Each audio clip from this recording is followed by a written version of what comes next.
tudo bem por aí? Que bom contar com a sua presença aqui nessa manhã de domingo. O programa de hoje, dia 24 de maio, está repleto de informações sobre os setores da agricultura e da pecuária. É isso, né, professor? Bom dia, como vai? Bom dia, Tonela, tudo bem? Bom dia a todos. A partir de agora, eu e o professor Celso vamos te mostrar o que é assunto nessa edição. Veja só. Hoje vamos mostrar como são produzidos insumos biológicos que utilizam como matéria-prima os micro-organismos presentes na própria terra da fazenda. O foco principal mesmo é trazer essa vida que a gente está enxergando aqui, dentro dessa complexidade com milhões de indivíduos, e tentar levar isso para o solo agrícola para contribuir com o desenvolvimento da cultura. O material passa por um processo de multiplicação e se transforma em compostagem líquida, que gera mais saúde para o solo. Os sinais de um solo mais ativo aparecem de perto na lavoura. Fungos como cogumelos surgem entre as plantas, indicam um ambiente equilibrado e cheio de vida. No estúdio, especialistas falam sobre os benefícios desse sistema conhecido como TMT, bem-estar animal. O casqueamento é uma prática simples que traz conforto e segurança para os equinos. Esse trabalho preventivo deve ser feito regularmente e os resultados são imediatos. Dá de ver nitidamente o casco de cá que não foi feito ainda, a diferença, como estava torto antes o casco dela, certo? Antes do casqueamento, e o casco de lá, como já alinhou. A Isa tem informações sobre o cultivo da pimenta biquinho. Nossa equipe foi até uma horta para saber do produtor quais as adaptações ele fez no manejo das plantas com a chegada do clima frio. E por falar em frio, a previsão é de que o fenômeno El Niño se repita no segundo semestre desse ano. E olhem só esse equipamento, uma moto adaptada que pode ser útil nas pequenas propriedades.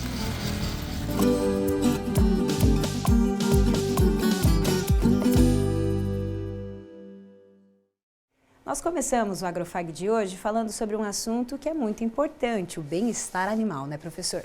É um conceito, né, Antonella, que surgiu na década de 60 e está ganhando força em todos os produtores do mundo todo, né? Exatamente, é isso aí. E uma técnica que contribui muito com esse conceito do bem-estar animal é o casqueamento, como a gente está vendo aqui na tela. A prática pode parecer simples, mas traz muitos benefícios e também prevenção para os equinos. Vamos acompanhar a reportagem. Os cascos desempenham uma função importante no corpo dos equinos, pois servem como base de sustentação e influenciam na locomoção e também no equilíbrio dos animais. E eles crescem constantemente. Por isso é preciso fazer a manutenção e o corte dos cascos, técnica conhecida como casqueamento. O ideal é que o procedimento seja feito regularmente, no máximo a cada 45 dias. Bento faz esse trabalho em municípios da região oeste do Paraná há cerca de 10 anos. Hoje veio até a fazenda escola do Centro Fag em Cascavel para aparar os cascos de 7 equinos. A primeira etapa do serviço é a avaliação individual dos animais. Bento, aqui nós temos então uma égua à nossa frente. Eu gostaria que você avaliasse qual o problema que você identificou nos cascos dela. Então, como a gente vai fazer a avaliação dela para o casqueamento, a gente percebe que no caminhar dela, ela está pisando mais que as barras de dentro dos pés, empurrando o jarrete para dentro. Isso a gente vai fazer o casqueamento dela e vai dar um conforto melhor para ela, para ela poder estar desenvolvendo o caminhar dela melhor, certo? O jarrete que o profissional cita são as articulações que ficam nas pernas traseiras da égua. Concluída a avaliação, Bento já começa a aparar os excessos. Coloca entre meia as pernas para ter uma ajuda de apoio para segurar. E começa casqueando com o rinete, tirando excesso de sola. Ele usa ferramentas de medição para verificar se o corte já está no ponto ideal ou se ainda precisa fazer mais alguns ajustes. A gente usa o compasso para tirar a medida de altura de talão do casco, certo? Para deixar os dois lados iguais.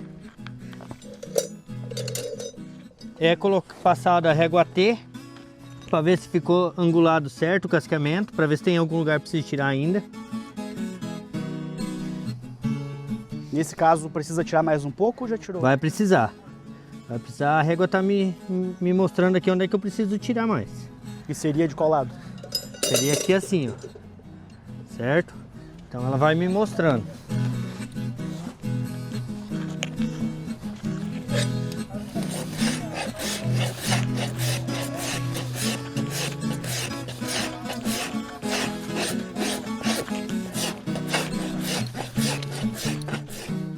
Além de a gente ter o compasso para dar apoio para a gente tirar as medidas, tem a régua T, temos o angulador de casco para saber a angulação correta do animal, certo? Que a angulação do animal trabalha de 45 a 65 graus, o casco do cavalo. Então aqui ela está com 56.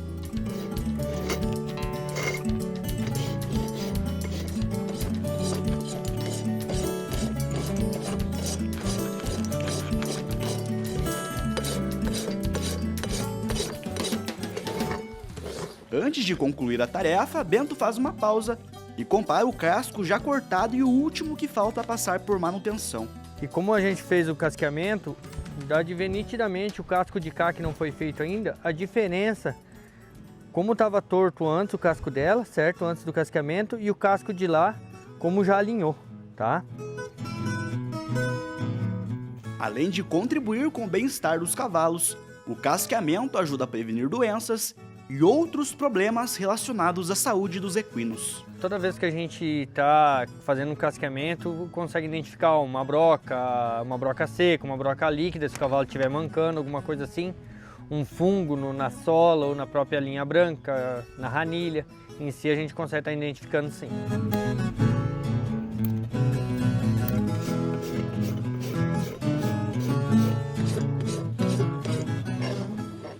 Muito interessante essa técnica do casqueamento, né? A gente percebe o animal fica mais seguro, mais confortável, né? Fica mesmo. Muito bem. Professor Celso, e o frio chegou, né? As temperaturas tiveram uma queda e nós ainda estamos no outono. Temperaturas frias muda o nosso comportamento, muda o comportamento das plantas também. Com certeza, é isso mesmo. E nós visitamos um produtor de hortaliças para saber dele quais as principais adaptações no manejo das plantas para manter a produção nessa época do ano. Esta propriedade tem 8 hectares e fica localizada na área urbana de Cascavel. As hortaliças são cultivadas por aqui em campo aberto e também nas estufas. O Renan é o dono da horta e o responsável pelo manejo. Nesta época do ano, o frio começa a se intensificar e traz mudanças na rotina de trabalho do produtor.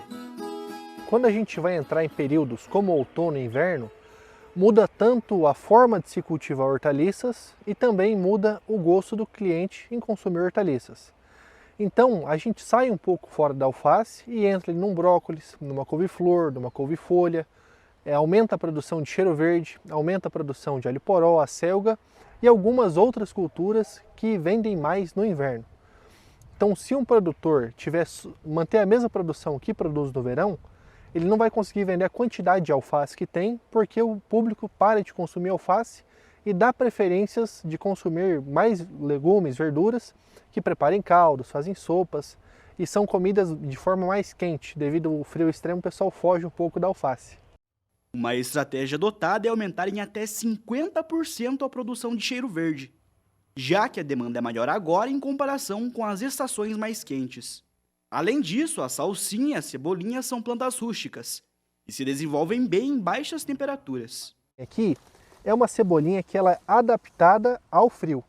Essa cebolinha aqui já está indo para o 3º ou 4º corte dela, está numa sanidade espetacular e um dos benefícios do cheiro verde é esse: você dá vários cortes e ele cresce novamente e você não precisa replantar. Então você pegou a mudinha, você plantou, a partir do momento que você fez o corte, fez um tratamento bom para fungos e bactérias e fez uma boa adubação nela, você pode colher ali 3, 4, até mesmo 5 vezes com qualidade. O produtor também cultiva outras variedades com alto desempenho no frio. É o caso de plantas como o brócolis e a couve-folha. As brássicas em si, brássicas é a família da couve-flor, do repolho, eles têm um desenvolvimento no frio, são culturas de inverno mesmo. Alho poró, uma cultura de inverno. Então, quando você pega essa parte de verduras mais cozidas, ironicamente, elas são mais do inverno também. Como o ciclo de desenvolvimento da alface fica mais lento no outono e no inverno, é preciso expandir a área de plantio reservada à cultura para continuar garantindo a oferta do produto. Se a gente começar a plantar ela no mesmo padrão, sempre seguindo, vamos colocar, a pessoa planta 10 bandejas por semana. No verão, ela colhe alface com 30 dias, no inverno pode chegar até 50 dias, são 20 dias de diferença. Se ela plantar na mesma escala, vai faltar produto. Então, normalmente, na entrada do inverno, a gente planta um pouquinho a mais de cada cultura para estabilizar essa demora a mais que gera por conta do frio. A previsão do tempo é uma grande aliada do produtor na hora de planejar ações de prevenção. O clima tem que ser monitorado todo dia, porque não é só a questão da geada, da chuva. Aqui tem preparo de solo, só dá para fazer quando o solo está seco. Então a gente tem que se programar muito bem quando vai chover ou não, ou quando vai gear ou não, para a gente proteger alguma cultura em específico e a gente ter um sucesso maior aqui na horta. Quando você percebe que tem a previsão de chuva ou de geada, quais técnicas que você adota para poder fazer essa prevenção? Se tiver muito, em questão de chuva, se tiver muito canteiro para preparar, a gente adianta esse preparo do solo para não precisar trabalhar com o trator no molhado, né? E até mesmo não dá para você bater um canteiro encharcado. E quando tem uma geada, uma previsão de geada e tem uma cultura em específico, uma cultura que tem mais valor para a gente proteger, a gente coloca um TNT por cima para segurar mais e salvar essa cultura.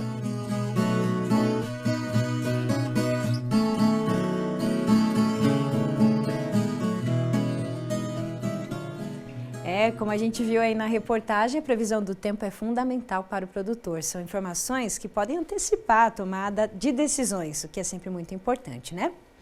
Por isso, o Agrofag vai falar sobre o fenômeno El Niño, que tem ocorrência prevista para o segundo semestre desse ano e pode afetar diretamente a rotina no campo. Agora nós vamos até a região sul do estado de Minas Gerais, na cidade de Lavras, para conversar com o Gilberto Coelho, ele que é professor da Federal lá da cidade e também diretor de meio ambiente. Seja muito bem-vindo, professor Gilberto. Obrigado. É um prazer falar com vocês.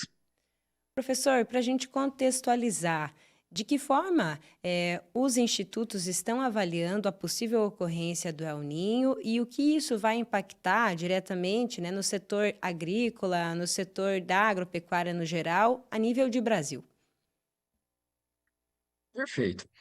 Bom, em meados de abril, o CEMADEM, que é um órgão vinculado ao Instituto Nacional de Pesquisas Espaciais, divulgou uma nota técnica alertando para uma possibilidade em torno de 64% de ocorrência de um El Niño grande, de grandes proporções no território nacional. Agora, no início de maio, a Agência Norte-Americana de Monitoramento Atmosférico dos Oceanos, a NOAA, atualizou esse relatório com uma possibilidade de 85% de ocorrência de um El Niño de proporções grandes. Só para salientar, né, o El Niño é um fenômeno de aquecimento das águas do Pacífico Equatorial, que mudam de maneira considerável o comportamento do clima na América do Sul. Então, o que é que nós esperamos com esse comportamento do clima? Nós esperamos a região sul com precipitações elevadas e a possibilidade de ocorrência de eventos fortes de precipitação, até mesmo eventos extremos de precipitação. Esperamos para a região centro-oeste e sudeste um atraso do início do período de chuvas, né? Um inverno mais ameno, né? Com algumas ondas de calor ocorrendo ao longo do inverno, e frisando essa questão do atraso na ocorrência de precipitações, e esperamos para a região norte-nordeste a possibilidade de ocorrência de estiagens severas. Em relação ao Paraná, o que a gente pode esperar aí também, isso são impactos que já vão acontecer a partir do final de maio, seria isso, mais ou menos para esse inverno já, né? Sim, no final de maio, início de junho, tem a formação do El Niño, e com possibilidade de ele se estender até janeiro de 2027. né? O Paraná é um estado bastante interessante. O sul do Paraná ele vai se comportar semelhante ao que vai ocorrer no Rio Grande do Sul e Santa Catarina, ou seja, um excesso de precipitações e a possibilidade de ocorrência de precipitações intensas. Já o norte do Paraná, ele vai se comportar, ele vai ficar numa zona de transição, na verdade, junto com o sul de São Paulo. Ele vai se comportar como na região sudeste, um inverno mais ameno, a ocorrência de algumas ondas de calor e possivelmente um atraso no início do período de chuvas. Professor Gilberto, obrigada aí pelas contribuições e bom trabalho para vocês. Muito obrigado. Estou sempre às ordens. E já que o assunto é o clima, vamos conferir como fica a previsão do tempo para os próximos dias em Cascavel e região. Sensação fria e baixa amplitude térmica vão marcar o domingo na maior parte do Paraná. Nas cidades do oeste, o predomínio é de instabilidade para hoje e amanhã. Em Cascavel, a expectativa é de chuva leve ao longo do dia. A mínima hoje é de 15 e a máxima 19 graus. Segunda, a chuva se intensifica um pouco e a variação nas temperaturas é dos 15 até 22 graus. Para terça, o CIMEPAR mostra que a mínima cai, vai para 12 e a máxima fica em 20 graus, com chuva de 21 milímetros esperados. E na quarta-feira, as temperaturas ficam entre 10 e 21 graus, com o retorno do céu claro. A indicação para Guaíra também é de pancadas de chuva na cidade hoje, mas que devem ser fracas. A mínima é de 17 e a máxima 21. A chuva ganha um pouco mais de volume na segunda e as temperaturas ficam entre 17 e 23 graus. Mas é na terça-feira que ela ocorre de forma intensa. O CIMEPAR mostra que a precipitação acumulada deve chegar perto dos 59 milímetros. Na quarta-feira, o sol volta a prevalecer em Guaíra, com temperaturas entre 15 e 21 graus. Vamos agora ao quadro das condições do tempo para Foz do Iguaçu. O céu conta com sol entre nuvens e as temperaturas podem oscilar dos 15 aos 20 graus. Amanhã a chuva é esperada e o volume moderado, 12 milímetros estão previstos. No termômetro, a mínima é de 17 e a máxima 22 graus. Na terça-feira, a chuva perde um pouco de intensidade, mas o dia segue com nebulosidade. A mínima é de 14 e a máxima 23 graus. A temperatura cai para 12 graus na quarta e a máxima segue em 23. A indicação é de um dia ensolarado, quarta-feira em Foz. Agora nós vamos até a Fazenda Escola para falar com a Isa. Ela tem informações sobre o cultivo da pimenta biquinho, que é tão apreciada em conservas e saladas.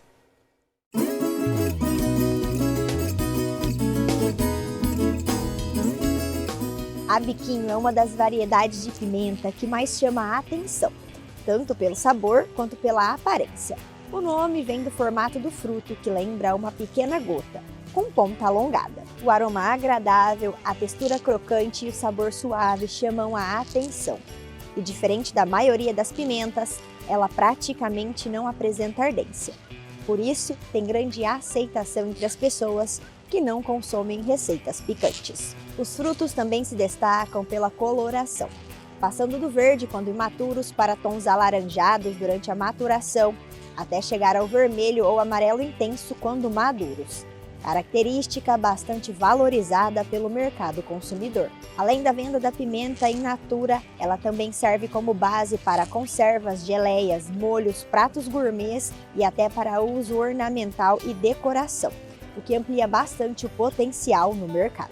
A cultura apresenta valor agregado e pode ser uma alternativa interessante, principalmente para pequenos produtores. O ciclo varia conforme clima e manejo, mas normalmente a planta inicia a produção entre 90 e 120 dias após o plantio. Depois disso, a colheita acontece de forma contínua, permitindo várias retiradas ao longo do ciclo produtivo, que pode ser de 2 anos. O espaçamento indicado para canteiro é de 80 centímetros a 1 metro entre linhas e aproximadamente 50 centímetros entre plantas. Esse manejo permite bom desenvolvimento da copa, melhor circulação de ar, além de facilitar os tratos culturais e a colheita. As plantas preferem temperaturas mais quentes e a irrigação precisa ser equilibrada, já que tanto a falta quanto o excesso de água prejudicam o desenvolvimento e a qualidade dos frutos. Quando bem manejada, a biquinho pode render 20 toneladas por hectare. Outro ponto importante é a colheita. Ela deve ser feita quando os frutos atingem coloração intensa e brilho uniforme. Como a colheita é manual, o cuidado no manuseio ajuda a manter a qualidade e aumentar o valor comercial do produto. A cultura pode gerar boa renda por área, especialmente em propriedades familiares e produções com maior valor agregado. Produtos processados, como conservas, geleias e molhos, aumentam ainda mais o potencial de retorno econômico. Não deixem de acompanhar o Agrofag nas redes sociais. Nos vemos na próxima semana. Até lá! Obrigada, Isa. Pesquisadores da Embrapa desenvolveram um equipamento que pode ser muito útil para as pequenas propriedades rurais. Olha só a imagem aqui na tela. Trata-se de uma motocicleta adaptada que pode substituir e agilizar o trabalho que é feito através da tração animal. Nós conversamos com o Odilon Ribeiro, que é técnico da Embrapa e especialista em mecanização agrícola, para entender como esse equipamento funciona. Veja só. Quero saber como que surgiu a ideia para você desenvolver, então, essa motocicleta que, na verdade, pode ser adaptada e se transformou aí em um triciclo, né, Odilon? Sim. Então, Samuel, os agricultores aqui no Nordeste, eles usavam muito a tração animal para fazer suas tarefas agrícolas, né? E então todos eles tinham animais e tal, e que utilizavam então para fazer essas operações. Mas com o tempo a manutenção desses animais foi ficando cara, né? E eles foram então substituindo esses animais por motos, tá? Hoje toda pequena propriedade tem uma motinho, tá? Então, o que é que nós fizemos? Fizemos um estudo e vimos que ele tem necessidade de uma fonte de potência na sua propriedade e que a moto pode ser essa fonte de potência. Então, nós propomos a transformação dessa moto em um triciclo que vai ser o tratorzinho da propriedade dele. Na prática, eu gostaria que você explicasse quais atividades que os produtores rurais conseguem exercer com esse triciclo adaptado dentro das propriedades. Olha, esse triciclo é uma adaptação muito simples, né? Que você pega um diferencial de um carro usado e coloca no triciclo, na moto. Obviamente que vai tirar toda a parte do chassi da moto, da roda e tal, do pneu e tal, e vai colocar então esse chassi mais robusto com duas rodas, que são as rodas motoras, então, para fazer as operações, para tracionar o equipamento. E então, com esse equipamento, ele consegue preparar o solo, tá? Consegue plantar, consegue capinar, consegue puxar um pulverizador, tracionar um pulverizador, e tem um reboquezinho que vai carregar a produção da propriedade, né? Então é uma coisa útil, muito útil para ele. Então é um equipamento com múltiplas funções, né? Sim, sem dúvida. É o triciclo que vai então precisar de uma grade de disco, um cultivador para preparar o solo, vai precisar também de uma plantadeira que vai ser adaptada a ele e vai ter que ter um pulverizador para ele, o triciclo tracionar esse pulverizador. E aqui na Embrapa nós desenvolvemos todos esses equipamentos. Então é um triciclo que tem todos esses equipamentos que vai então suprir a necessidade do pequeno agricultor com essas tarefas que eu te falei, de preparo de solo, de plantio, de capina, de aplicação de fitossanitária e um reboquezinho que vai transportar a produção. Que curioso, né? Muito legal. Soluções criativas, né, Antoniela? Vai agilizar o trabalho, minimizar o esforço, né? Exatamente, ajudar o produtor na lida. Com certeza. E você que quer participar do programa, esclarecendo dúvidas, enviando fotos e vídeos, compartilhando informações e novidades aí da sua região ou sugerindo assuntos para tratarmos aqui, entre em contato com a nossa equipe no WhatsApp. O número é 4533213970. Estamos em todas as redes sociais, lá no Instagram, no TikTok, YouTube e também no Facebook. Participe com a gente. Depois do intervalo, o sistema on-farm, que é a fabricação de insumos biológicos dentro da fazenda, é uma alternativa cada vez mais adotada pelos agricultores. E uma das técnicas utilizadas é a do TMT, a produção de compostagem líquida a partir de comunidades de micro-organismos. Esse é o assunto que estará em debate com os especialistas aqui no estúdio. É já já.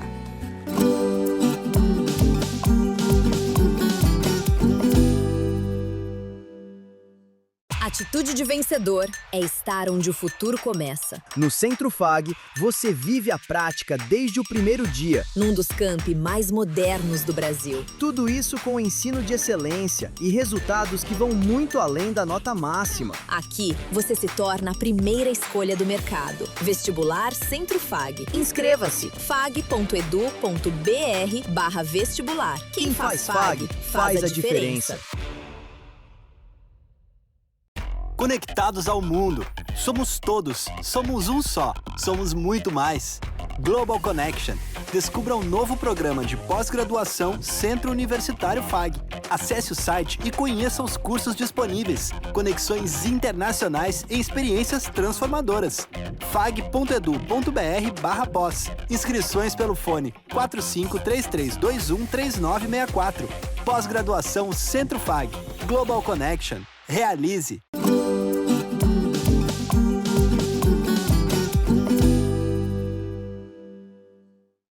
A busca por uma agricultura sustentável e que ao mesmo tempo possa reduzir a dependência de insumos químicos é uma prática que está ganhando espaço na atividade agrícola brasileira.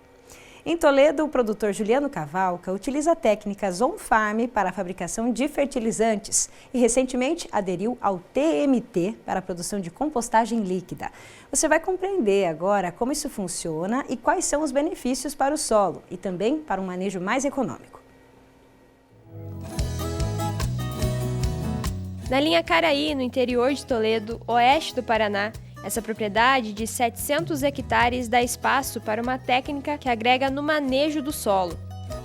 Por aqui, o milho safrinha divide área com uma proposta que vai além da busca por resultados em produtividade, mas também na qualidade do sistema a longo prazo. Nos últimos anos, práticas baseadas no uso de micro-organismos benéficos ao solo têm avançado como alternativa mais sustentável de produção.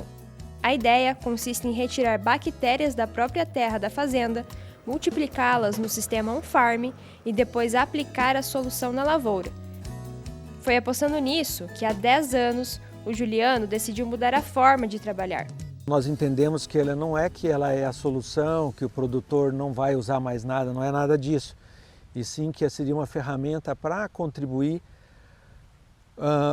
para esse desenvolvimento, pensando no solo, desenvolvimento do ponto de vista de equilíbrio microbiano dentro do solo, que me parece que hoje a gente tem avançado muito em tecnologias de aplicação, produtos de qualidade também, que estão chegando, novos fungicidas, inseticidas, mas de certa forma o produtor tem deixado um pouquinho de lado a nossa base, né? Como toda construção que precisa ter uma base ou um alicerce, eu entendo que o solo seja o alicerce para uma agricultura de sucesso.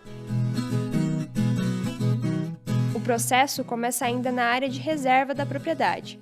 É no meio da mata que são coletadas as amostras de solo ricas em biodiversidade. Então aqui é a parte prática, né, dessa técnica. Você vem, você faz essa análise e como que funciona? Então, o primeiro passo é a gente vir até a floresta, como eu te falei, normalmente procurar por locais parecidos como esse, que tenham pedaços de madeira e que a gente observa que eles já começaram no processo de decomposição, né? Que a gente tem aqui possivelmente alguns fungos aqui que já estão contribuindo no processo de decomposição. O objetivo é a gente fazer a coleta desse material, procurar um local assim semelhante a esse. Podem ver aqui dentro, junto com as folhas, né? Muito, percebe que já estão boa parte delas em decomposição. Então aqui esse material seria um material rico aqui em fungos, como a gente pode ver nas outras imagens ali. Nós temos cogumelos, então fungos, bactérias. Aqui tem uma infinidade uma cadeia aqui, uma infinidade, um ecossistema biológico aqui. Então o objetivo disso é a gente fazer essa coletar esse material e levar para um ambiente no qual a gente consiga multiplicá-los, né? E aí... É isso aqui que faz toda a diferença. Exatamente. A gente entende aqui que é um ambiente equilibrado, assim, que tem, como eu falei, uma infinidade de indivíduos, aqui eu vou chamar assim, então, para facilitar, de indivíduos que eles contribuem por uma série de coisas aqui, tanto na decomposição, quanto na questão eventualmente do fertilizantes que são estimulantes para a planta, para o desenvolvimento dela, para o desenvolvimento do ponto de vista da resistência da planta com relação a doenças. Mas o foco principal mesmo é trazer essa vida que a gente está enxergando aqui para o solo. Esse é o objetivo dessa técnica, exatamente trazer essa vida microbiológica, e seja ela lá dentro dessa complexidade com milhões de indivíduos, e tentar levar isso para o solo agrícola para contribuir com o desenvolvimento da cultura.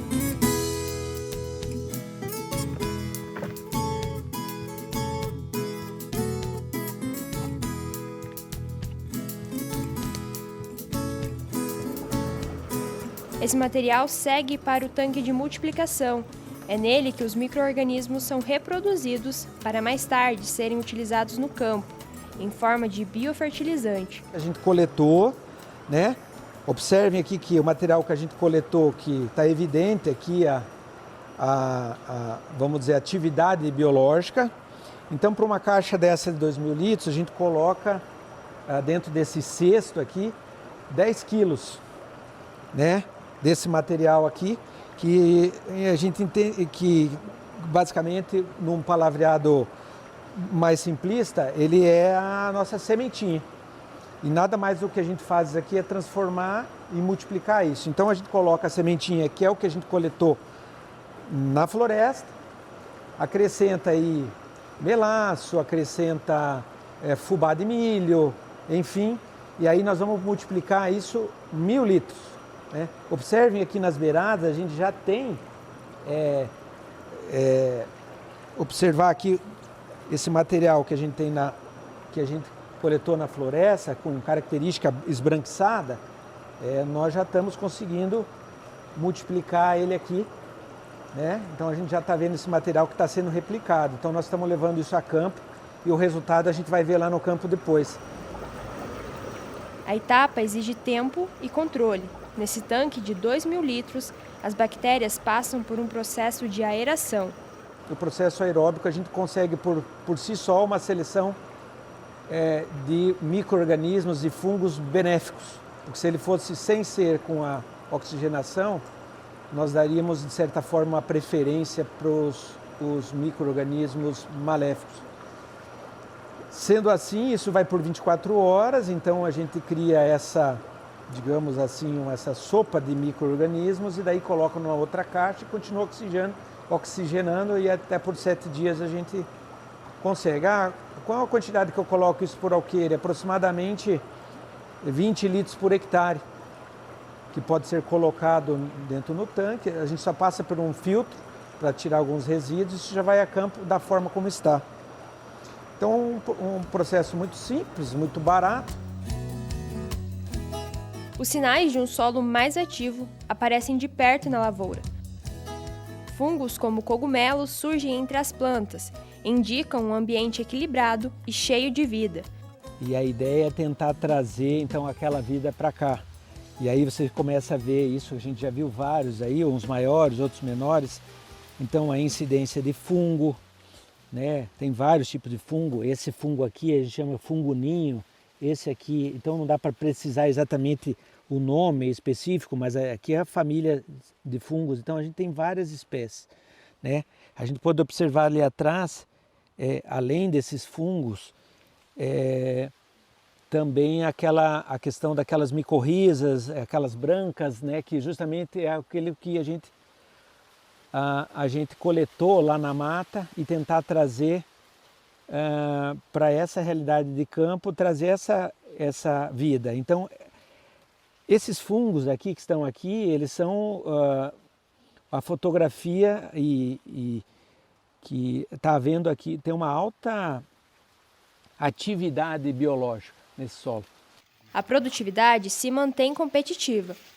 O que muda é a forma de produzir, com menor dependência de insumos externos. Muitos produtores ainda ficam meio receosos, né, em relação a será que compensa na hora ali do desenvolvimento, será que tem algum efeito? E a gente consegue observar aqui, né, na cultura que ela tá tendo um bom desenvolvimento com essa técnica.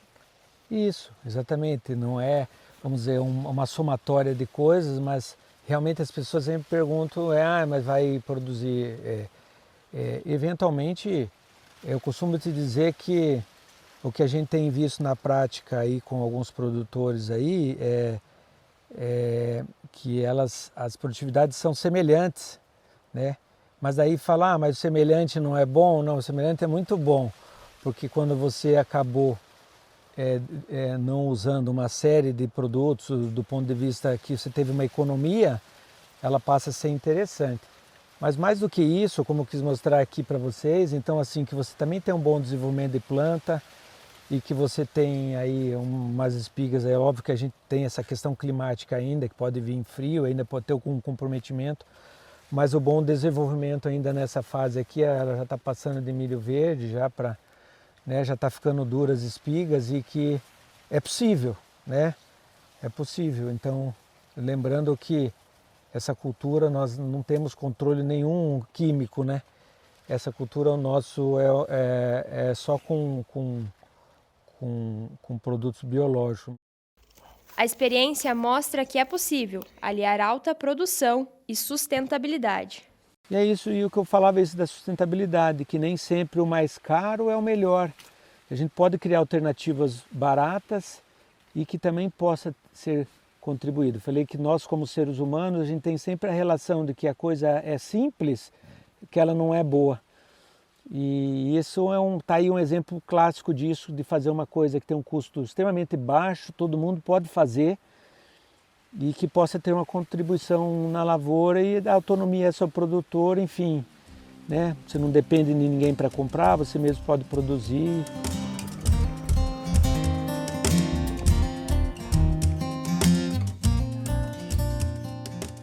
E aqui no estúdio a gente vai seguir falando sobre essa técnica do TMT, da compostagem e, claro, abordando a agricultura sustentável, regenerativa, com dois especialistas aqui. Fábio Padovani está com a gente, ele que é produtor rural, pecuarista. Seja muito bem-vindo, Fábio. Obrigado pelo convite, pela oportunidade de compartilhar mais essa nossa experiência aqui. Muito bem. Carolina Nadal, bióloga, especialista em bioinsumos, está aqui com a gente também. Seja bem-vinda, Carolina. Obrigada. Para a gente começar a nossa conversa aqui no estúdio, acompanhamos o trabalho que o Juliano tem feito lá na propriedade e esse uso da própria biologia da propriedade, Fábio, para você conseguir desenvolver um fertilizante biológico, agregar mais vida ao solo.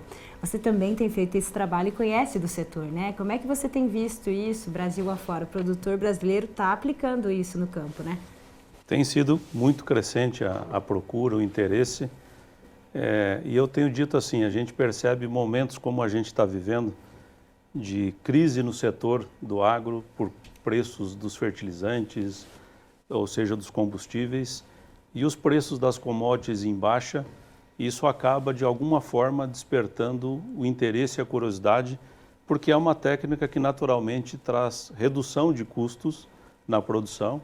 Então a gente vê que nesses momentos, se a gente olhar no curto espaço de tempo, eu estou há 6 anos nesse processo, já com o uso de diversidade biológica. E a gente já passou por várias fases econômicas do país, que a gente vê desafios no setor de produção, e aí a cada momento a gente vê que isso acaba incentivando a busca por caminhos alternativos, né? E esse é um deles que eu acho que é um caminho para restituir o equilíbrio biológico nas áreas de produção. Muito bem. Carolina, você também conhece um pouco da técnica, né? Trabalhou na técnica aí. E essa economia é real, acontece na prática mesmo. E os resultados também já estão sendo vistos. Acontece na prática. A produção do TMT, ela tem um valor muito baixo. Então, a adoção dessa técnica é muito fácil pelo produtor por causa disso. O investimento é muito baixo. E o resultado que você tem, além de você nutrir o seu solo, você ter os resultados pela planta, você também economiza nas suas aplicações, que hoje é o que acaba sendo mais caro. O fertilizante químico, o valor do fertilizante químico e o valor do diesel que se gasta para fazer aplicações. Então, a economia você deixa de gastar e você também tem resultado. Com a própria matéria orgânica encontrada lá na reserva. Achei curioso a forma como é coletada, né? E isso acontece realmente. O produtor, ele consegue enxergar onde tem mais matéria orgânica e reproduzir isso? Como é que é feita essa escolha? A gente diz para escolher uma área de serrapilheira, principalmente perto de bambuzal, que acaba sendo bem rica em matéria orgânica. Mas a gente pode também fazer algumas armadilhas, que a gente chama de armadilhas para esses micro-organismos, quando tem a dificuldade de coletar, alguma coisa do gênero. Mas, no geral, qualquer área de mata ali que você conseguir coletar vai estar rica em biodiversidade. Legal, muito bem. Ô, Fábio, essa, vamos dizer assim, recuperação do equilíbrio biológico, né? A turma fica um pouco dúvida, acho que é para pequenos agricultores, né? Mas eu estava conversando aqui no bastidor, então vou fazer duas perguntas para você numa só, né? É sobre pequenos agricultores e um exemplo que você deu aqui no bastidor, que é interessantíssimo sobre o milho. O milho que você produziu, né? Exatamente. A minha visão, Celso, era exatamente essa em 2019. O meu entendimento naquela oportunidade é de que isso era possível apenas na pequena escala, né? Na produção, principalmente das hortaliças, era o meu entendimento. Até o dia que eu tive a oportunidade de ver isso em grande escala, falando em áreas de 200, 500, 600, se a gente pode usar um exemplo de um colega, Daniel Girello, no Mato Grosso, 3.000 hectares, com a mesma metodologia, com o mesmo conceito. Então, é uma metodologia totalmente escalável. É só adaptar a estrutura necessária para que você produza o volume suficiente de biofertilizante para as suas culturas. Eu aqui conduzo 600 hectares nesse modelo de produção. E esse ano, como exemplo, que você me fez a outra pergunta, a gente produziu as áreas de verão, soja e milho, as duas culturas sem nenhuma aplicação de inseticida. Na soja nós tivemos uma parte das cultivares que fizemos uma aplicação e o milho nenhuma aplicação de fungicida na cultura do milho. Mas a gente monitora a lavoura, isso que é importante dizer. Não é que a gente é contra a utilização de maneira alguma. É monitoramento de campo e se a gente observar dano econômico e necessidade de intervenção, vai fazer. Mas é que a gente não verificou e a gente teve produtividades aí de soja de 78 sacas por hectare e milho de 221 sacas por hectare. Na verdade, Paravane, você procura, pensando na recuperação regenerativa, trazer os micro-organismos que estavam presentes no seu solo, que você supriu ele, usando uma agricultura agressiva, voltar ao equilíbrio novamente, né?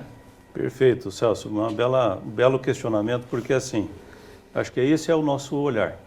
O que a gente está querendo levar de volta é o que ali sempre existiu, né?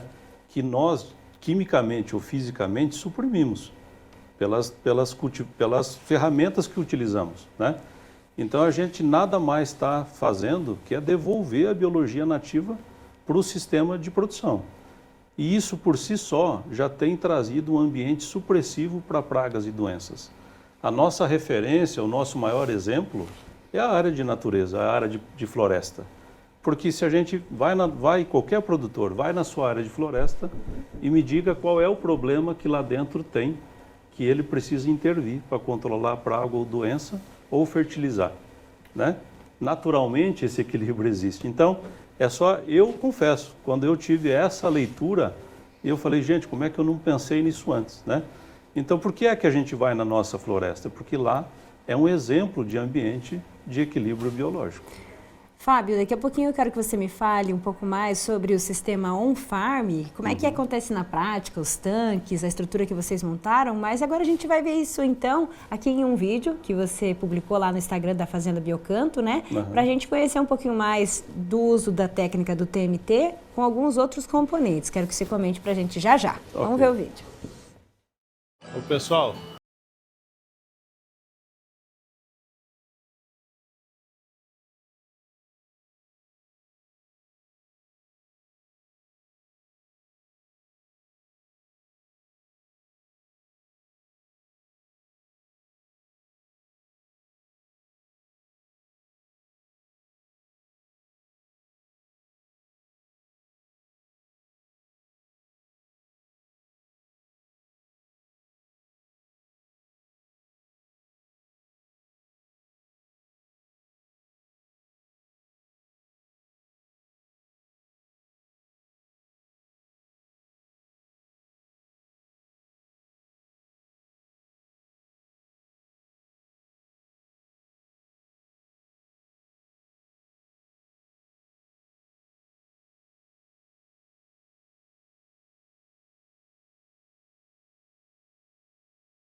biofertilizante.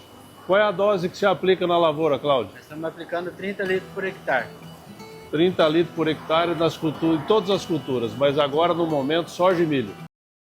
Olha aí, então a gente já vai para uma segunda etapa, né? O uso do TMT mais alguns compostos aí. Explica pra gente, Fábio. Se a gente analisar a evolução genética das cultivares, a gente tem visto uma escalada do potencial produtivo dos materiais.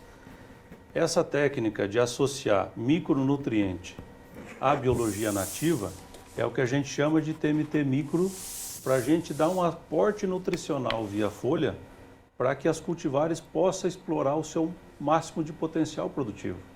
Então, o que a gente busca nessa metodologia, mesmo com a redução do uso de produtos químicos, é produzir em bons níveis de produtividade, né?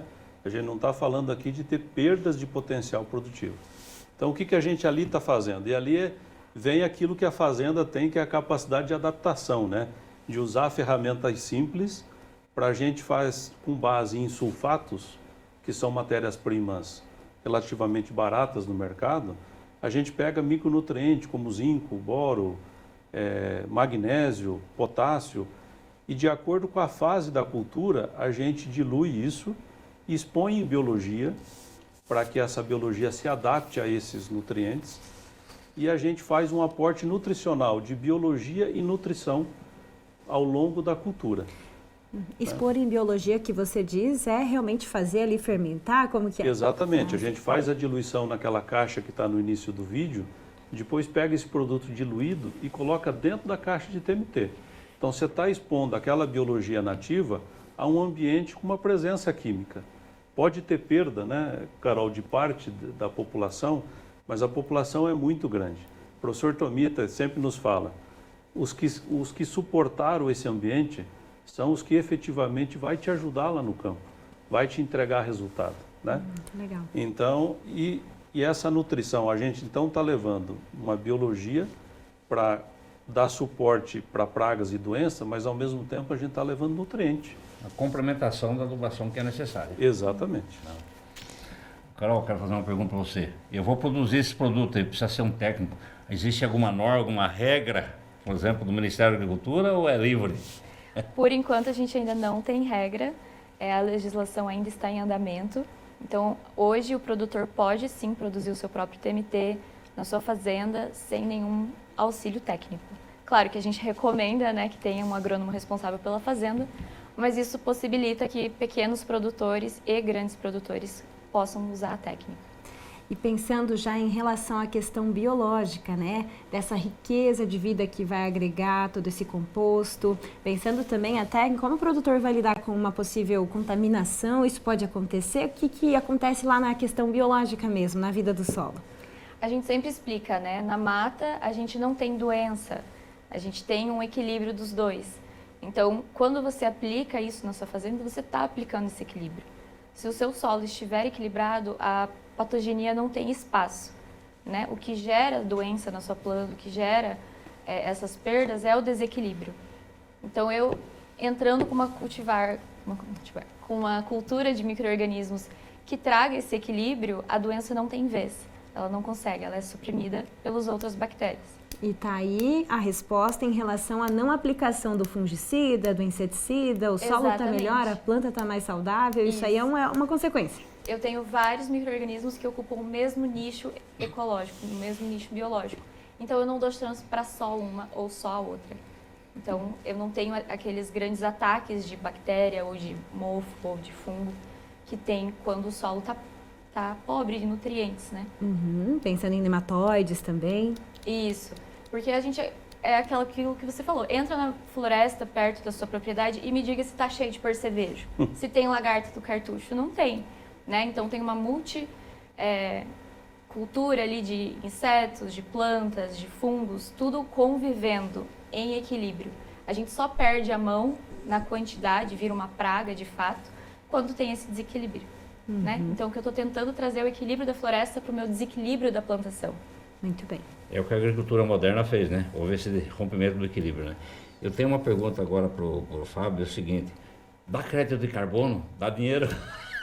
Vamos falar em crédito de carbono em função da agricultura regenerativa. É possível? É possível, e a boa informação que através dos sistemas de sensoriamento de solo tem percebido que os modelos regenerativos, o uso de remineralizador de solo, que são os pós de rochas regionais, e essas práticas têm gerado mais créditos de carbono. Depois de muitos anos, a gente vê práticas hoje sendo adotadas de monitoramento e sensoriamento de solo, gerando créditos ao produtor, tanto nas áreas de produção quanto nas áreas de preservação, né? Isso, na prática, estamos monetizando o crédito de carbono depois de muitos anos de só ouvir falar e não ver nada na prática acontecer. A gente está conseguindo hoje monetizar os créditos de carbono. Você está nesse processo? Eu estou nesse processo. Dá para economizar com o insumo e também lá ainda adquirir crédito de carbono. Exatamente. Interessante, muito interessante. Fábio, obrigada pela contribuição aqui com a gente, parabéns pelo trabalho feito lá na fazenda e está sempre convidado para voltar. Obrigado, eu que agradeço mais uma vez o convite e a oportunidade. Muito bem. Carolina, obrigada também pela contribuição, que seu trabalho aí seja muito efetivo aqui na FAG também e volte sempre. Obrigada, pessoal, é só chamar. Muito obrigada. E agora vamos conferir como ficam os preços do mercado agrícola na nossa região.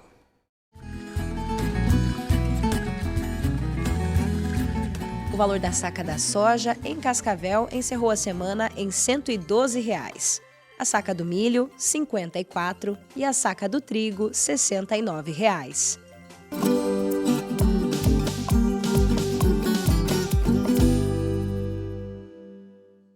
Atitude de vencedor é estar onde o futuro começa. No Centro FAG, você vive a prática desde o primeiro dia. Num dos campi mais modernos do Brasil. Tudo isso com ensino de excelência e resultados que vão muito além da nota máxima. Aqui, você se torna a primeira escolha do mercado. Vestibular Centro FAG. Inscreva-se. fag.edu.br/vestibular. Quem faz FAG, faz a diferença. Conectados ao mundo. Somos todos. Somos um só. Somos muito mais. Global Connection. Descubra o novo programa de pós-graduação Centro Universitário FAG. Acesse o site e conheça os cursos disponíveis, conexões internacionais e experiências transformadoras. fag.edu.br/pós. Inscrições pelo fone 4533213964. Pós-graduação Centro FAG. Global Connection. Realize.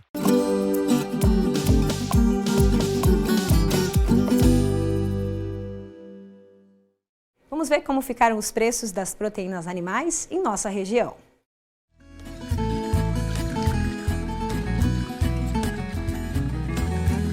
O preço da arroba do boi gordo, segundo o CPEA, a média São Paulo, R$ 345,45. O quilo do suíno em Cascavel, R$ 5,90 e o quilo do frango, R$ 4,38.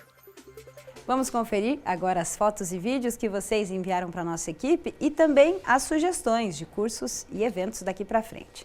Começamos, olha só, com a Semana Acadêmica de Agronomia do Centro FAG, que foi realizada aqui nos últimos dias na instituição, contou com profissionais que atuam na área, que têm feito um trabalho muito relevante, e aí os acadêmicos, né, atentos às palestras, falando sobre as diferentes áreas aí, também entraram em questões de segurança, na área aí do trânsito, além de falar sobre técnicas agronômicas. Então foi um material interessante para os alunos terem contato, né, professor? Uma semana importante para os acadêmicos, muito importante. Além das palestras, tivemos também mostras práticas, né, dos acadêmicos, então parabéns aí a toda a equipe da agronomia.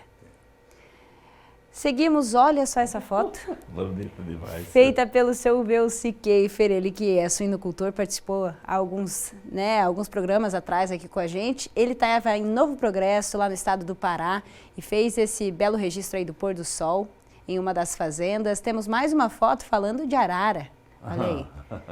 Araras lá de Novo Progresso, no Pará. E ele enviou para a nossa equipe. Muito bem. E agora nós vamos mostrar aqui um encontro muito interessante que aconteceu lá em Santa Teresa do Oeste, no polo do Instituto de Desenvolvimento Rural do Paraná, o IDR, nosso grande parceiro aqui. Então, esse é o grupo lá da Coreia, então, da República da Coreia, para uma agenda de cooperação técnica e institucional na área de agrotóxicos, bioinsumos e tecnologias voltadas à agricultura sustentável. É uma missão que o MAPA, o Ministério da Agricultura do Brasil, né, em interação aí com essa equipe da Coreia. E o Etienne, que é o coordenador do polo lá de Santa Teresa, nos mandou esses registros falando aí sobre essa troca de experiências e que o Brasil tem muita coisa a oferecer, né? É muito importante essa troca de experiência, né? E temos muito a oferecer, né? Muita coisa a mostrar na nossa tecnologia do agronegócio. Com certeza. Essa troca de experiências e eles poderem vir para cá, ver de perto tudo que o Brasil, o Paraná tem feito na agropecuária é sensacional. Muito bom.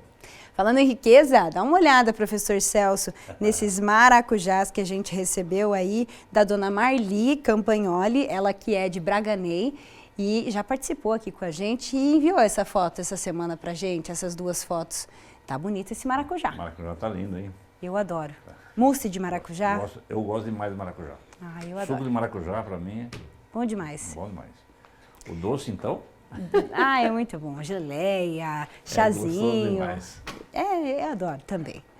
Seminário regional, olha só, Agricultura Familiar Paranaense, um seminário que vai acontecer dia 26, a partir das 8 horas da manhã, lá na Associação Regional dos Agrônomos de Cascavel, um acordo comercial Mercosul e União Europeia, oportunidades e desafios apresentados para o fortalecimento das cadeias produtivas.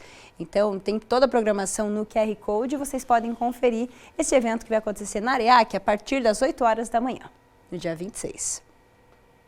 Seguimos aqui, olha só, tem também o 6º Encontro Regional de Manejo e Conservação do Solo de Anaí, vai acontecer na quinta, dia 28, a partir das 8h30 da manhã, no Centro de Convenções Celso Fernandes, lá em Anaí. Agora vem aí uma indicação para a região de Santa Helena, é a segunda-feira agrofamiliar, que vai contar com a exposição de produtos da agricultura e as agroindústrias locais lá da região. Então é nessa terça-feira, dia 26, a partir das 9 horas da manhã, com abertura, contando aí com café colonial. Vai ser lá no pavilhão da Igreja Católica, na Matriz. E aí, as pessoas, né, que derem uma passadinha por lá, o público vai poder saborear sobremesas, pratos à base de milho, bolo, muita confeitaria, tudo feito pela agricultura familiar. Fica a dica, então, nesta terça-feira a partir das 9 horas da manhã, lá no pavilhão da Igreja Católica. AgroShow Off-Road, que une mandiocultura e também competição aí de carros 4x4, né, de veículos 4x4.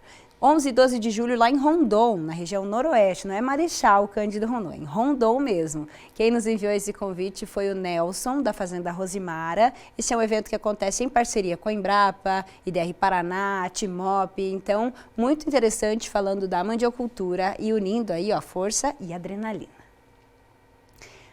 Agora tem também a indicação aí da Feira do Melado, que vai ser a maior de todos os tempos, como indica aqui a arte, lá em Capanema, de 12 a 16 de agosto, é a 23ª edição. E mais informações vocês podem conferir por meio desse QR Code que está na tela. É só lá em agosto, mas já dá para ir se planejando, colocando esse evento no calendário para tentar ir para lá em Capanema. É com essa dica aqui que a gente encerra nossas redes sociais. Professor, muito bom estar contigo. Até o próximo domingo. Até o próximo domingo, Antonella. Até a próxima, pessoal. Tchau, tchau, pessoal. A gente se vê no Agrofag da semana que vem. Uma boa semana a todos. Até lá.